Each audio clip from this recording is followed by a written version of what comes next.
You ask Tiger to solve. This deals with linear equations with one unknown. The final result is x equals 224. Let's solve it step by step. Simplify the expression. Simplify the arithmetic.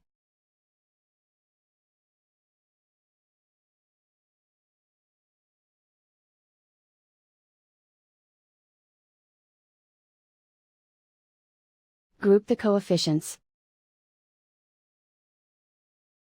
Find the lowest common denominator. Multiply the denominators. Multiply the numerators. Combine the fractions.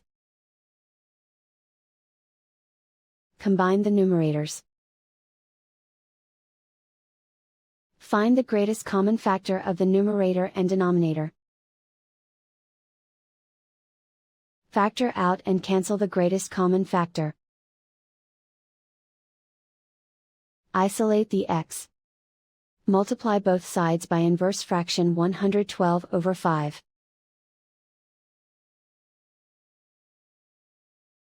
Group like terms. Multiply the coefficients.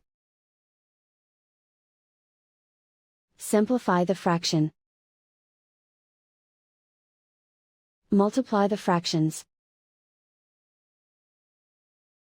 Simplify the arithmetic. And so the final result is x equals 224.